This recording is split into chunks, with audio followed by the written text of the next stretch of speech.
Yo, nouvelle vidéo, nouvelle théorie. Aujourd'hui on va parler du chapitre 29, un chapitre très intéressant. Je vous conseille de le lire, le lien sera dans la description. Et voilà, je mettrai le lien dans la description, je vous conseille vraiment d'aller le lire. Moi d'habitude je lis pas les mangas, je regarde vraiment que des animés. Mais là, Toyotaro fait tellement du bon travail que vraiment vous êtes obligé de regarder. Ce qu'il fait c'est très beau, ça s'approche vraiment de Toriyama. Je trouve qu'il fait du très bon travail. Donc on va commencer tout de suite le chapitre 29. On commence directement où le chapitre 28 s'était arrêté. Donc pour ceux qui n'ont pas vu le chapitre 28, il s'était arrêté au moment où Vermouth avait attaqué Sidra. Donc il reprend, Vermouth continue son attaque et il élève tous les Akashin dans les airs avec une espèce de boule bizarre autour de eux. Et ensuite ils peuvent plus vraiment faire grand chose, il commence à leur lancer une attaque. Et il vient que Likir commence à contrer. Likir contre avec sa queue, parce que avec ses queues il peut lancer des énormes boules de feu.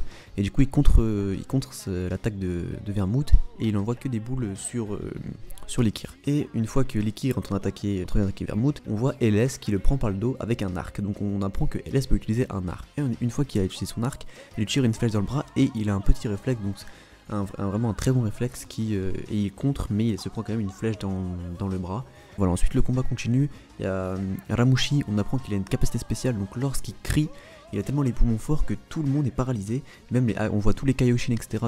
qui ne peuvent plus bouger, qui tombent carrément au sol, et tous les Akashin qui sont sur le terrain n'arrivent plus vraiment à se battre, n'arrivent plus vraiment à bouger, et du coup ils foncent sur deux Akashin, et du coup le combat continue, et ensuite je crois qu'il y a une petite ellipse parce qu'on les voit qui sont tous amochés, etc.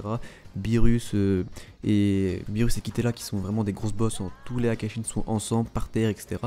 Ils continuent de se battre et ensuite on voit Zeno qui dit ouais c'est pas très intéressant, j'arrive pas à suivre le combat, etc. C'est vraiment nul, qu'est-ce qu'on fait? Du coup le Daishinkan décide d'arrêter le combat, il a dit bon bah si c'est nul on arrête. Il y a Beerus et Kitela sont les derniers sur l'arène, tous les autres sont au sol, donc ça prouve vraiment que Kitela et Beerus sont les deux Akashin les plus forts. Et ils commencent à se foncer l'un sur l'autre, à se mettre une patate. Et ensuite le Daishinkan arrive et les bloque avec un seul doigt. Donc ça me prouve à quelle puissance le Daishinkan est contrairement aux Akashin. Donc ils sont vraiment à un fossé. Ensuite Zeno dit oui bon c'était nul etc. On va détruire les univers, ça sert à rien. On va détruire tous les univers restants, tous les univers qu'on n'a pas besoin. Et là Goku il entend ça, il fait non Zeno détruis pas ça, t'inquiète pas dans le tournoi du pouvoir ça sera pas pareil parce que nous on n'a pas la même puissance, tu vas vraiment t'amuser etc. Daishinkan il dit ah oui bah vas-y viens tu vas te battre et tout. Après Goku il dit ouais mais je vais me battre contre qui. Et là c'est là qu'il dit tu vas te battre contre Toppo, le mortel de l'univers 11. Et ensuite il dit allez rentrez sur le terrain, il rentre sur le terrain et il commence à se battre. Et Goku se transforme directement dans le Super Saiyajin 1 et là ça amuse beaucoup Zeno, il dit ouais il se transforme et tout, Goku il a changé et du coup Goku s'amuse et le Daishinkan demande à Goku de montrer toutes ces transformations pour amuser Zeno tout simplement. Et du coup il montre toute sa transformation etc, il passe en CJ2, CJ3, ça fait longtemps qu'on l'avait pas vu et il est très bien dessiné hein. Toyotaro fait vraiment du très bon boulot. Ensuite donc il continue, Toppo etc se battent. Donc, ils ont fixé les mêmes règles que dans le tournoi, donc ils n'ont pas le droit de voler, pas le droit de tuer, etc. Et Goku il se transforme en SCJ divin, et là Beerus dit qu'il est au même niveau que Toppo. Donc ça veut dire que Toppo il est pas aussi fort que ça en vrai, hein. Dans l'anime il était au niveau SCJ Blue même un peu plus, hein. SCJ Blue Kaioken on va dire. Il commence à se battre et là Beerus dit oui vas-y finis-le, ça fait trop de temps etc. Et du coup Goku se dit bon, GG Toppo, vraiment t'es très fort, mais voilà, là il se transforme en SCJ Blue, il commence à le finir, et là Goku tout le temps il baisse sa garde, et il se prend un gros contre, et il se fait knock-out.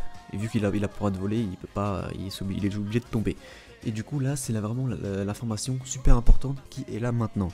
Toppo arrive, et dit à Goku ouais t'es très fort etc, mais si tu veux gagner, va falloir que t'aies encore du boulot parce que le plus fort de mon univers est vraiment à des années-lumière de moi. C'est ce qui fait comprendre à Goku. Là Goku est choqué, il dit ah ouais moi je pensais que c'était toi le plus fort et tout. Et là Goku il dit non pas du tout. Et là contrairement à l'animé, Toppo ne pense pas du tout que Goku est le mal. Il croit pas du tout. Il sait très bien qu'il est pas le mal et etc. C'est complètement différent. Moi je préfère cette manière là parce que bon faire passer Goku au méchant etc. c'est pas terrible. Et ensuite là l'information très importante qui confirme quelques théories. J'y reviendrai plus tard dans une autre vidéo.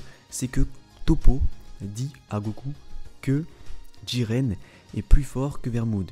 Donc il dit au niveau du combat, donc je pense c'est au niveau du combat il est plus fort que lui tout simplement. Je pense qu'il est pas aussi fort pour lui pour Akai ou détruire des planètes etc. Mais au niveau de 1v1, s'il faut un 1v1 c'est Jiren qui gagne. Et là très grosse information, on apprend que Jiren est plus fort que Vermouth. Et là moi je comprends un peu tout pourquoi Vermouth est autant en confiance sur Jiren. C'est pour ça qu'il se dit dans le tournoi il disait ouais c'est impossible il peut pas perdre etc. parce que c'est normal. Pour lui, il n'y a personne qui peut être plus fort que lui en tant que mortel, à part Jiren. Et c'est pour ça qu'il est autant confiant. Voilà, donc le chapitre était vraiment super, je vous conseille d'aller le lire parce que j'ai oublié quelques détails, j'ai pas tout dit, sinon la vidéo était beaucoup trop longue et je propose des formats assez courts, assez réduits. Donc voilà, j'espère en tout cas que la vidéo vous aura plu, dites-moi ce que vous en pensez dans les commentaires, je lis tous les commentaires et je réponds à tous les commentaires. Dites-moi ce que vous en pensez sur le fait que Jiren soit plus fort que son Akaishin, on s'en doutait, mais là c'est confirmé. Sur le site de la Toei, c'était dit qu'il était au même niveau, mais là c'est confirmé, il est plus fort que son Akaishin, il est plus fort que Vermouth. Voilà, n'hésitez pas à Hakai le pouce bleu, je vous souhaite une bonne journée et une bonne soirée. Merci.